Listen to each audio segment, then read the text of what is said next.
Hey, Katie, 3,000 eggs. That's a lot of chickens. And our chickens are coming home to roost around here as far as the weather changes go, because a dry Saturday looks like it's not going to last into our Easter Sunday. Be prepared with your rain hat as your Easter bonnet potentially tomorrow. We'll go over that in just a moment, the timing of the rain. First, here's a live look from our Menominee Falls Tower Cam. Good evening, Falls, and all of southeastern Wisconsin. We're seeing the gray skies filling in after a nice bright start to our holiday weekend. And your weather headlines calling for a soggy Sunday. Much of the day will be kind of wet, but sun returns to start the work week with a single 60-degree opportunity in the next few days. We'll show you that in the 7-day coming up. Outside right now in the location, still in the 50s, but much cooler along the lake. 51 degrees in Beaver Dam, 52 for you fine folks joining us in Watertown. It's split the difference in Waukesha at 46, 41 in Milwaukee, 42 in Racine, and a pair of 4s in Kenosha.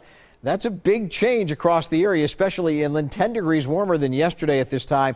Less of a change along the lake, and here's why. We've got that southeasterly breeze that's continuing to suppress the temperatures, with Lake Michigan's waters still in the 30s. If you're closer to the lake, you know the saying, cooler near the lake this time of year. The breezes have been picking up anywhere between 10 and 15 miles an hour, and I think they're going to remain pretty close to that through the evening hours. Notice across the upper Midwest, chillier readings up to the northwest. There's a cold front off to our west, 32 right now in Sioux Falls, 43 in Fargo, 36 in International Falls, but 64 ahead of the front in St. Louis, Double Nichols in KC, and 57 in Wichita, Kansas.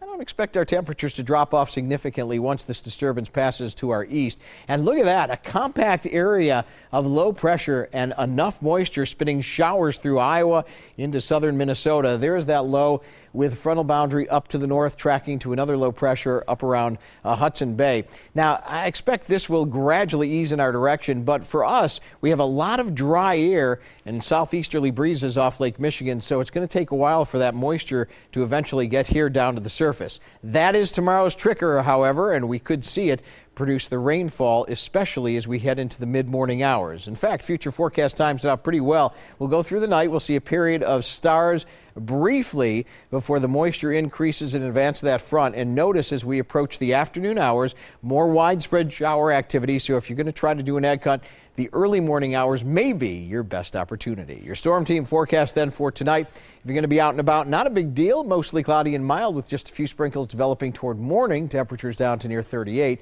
And for tomorrow, Easter Sunday, a lot of clouds out there.